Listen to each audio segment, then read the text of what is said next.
markii ugu dambeeyay arrimihii uu maanta ku dhaqaaqay Donald Trump waxyaabaa kasoo cusbaanadeen waxaa ka mid ah nin ka tirsan AfriForum dadka la yiraahdo oo iska dad isku tegay oo cadaan ah oo dalkan Koonfur Afrika dadkii gumeystay ka mid ah ayaa sheegay in Donald Trump uu weydiisanayo in madaxda ANC uu ku soo rogo xayiraad caalami ah taasoo micnaha ka dhigan in uu aad uga soo horjeedo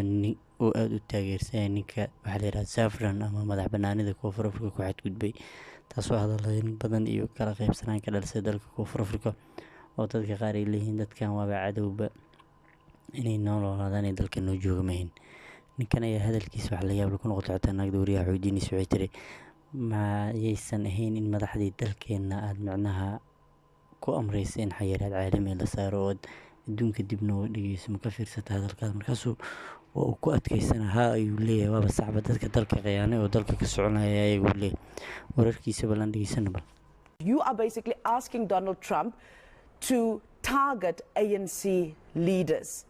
What does that mean for our country? Because this is the leaders of our country you're talking about. Yes, it means when you push through destructive policies that are going to harm South Africa and regular South Africans, you should face consequences for it. We want the international role players to target with sanctions South African politicians that push through evil and destructive policies, not to punish the citizens of this country. And that has always been AfriForum's stance. As I said, we have the receipts to prove it. You can go through all of our stances on this issue over the years. It's always been punish the politicians that are seeking to push through policy for their own personal agenda and their party's own agenda rather than for the good of the country, and that will bring about the change that's needed. Kan ay dadka South Africaanka qaarkood isla kalabta la wareysto waxay soo jeediyeen in la xiro aysan ahaynba in ninkani uu banaanka joogo isla markaana ay tahay in la xiro xabsi la dhigaba maadaama uu yahay dambiile qaran. sidoo kale xisaabaha mucaaradka qaar ka mid ayaa ka hadlay ayagana sheegay inuu dalkeena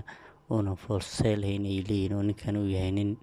edeb daran oo aad u akhlaaq xun dalka hadduu asaga lahayn asaga Donald Trump uu aaminsan yahay aad laakiin dalkan Donald Trump kama taliyo leh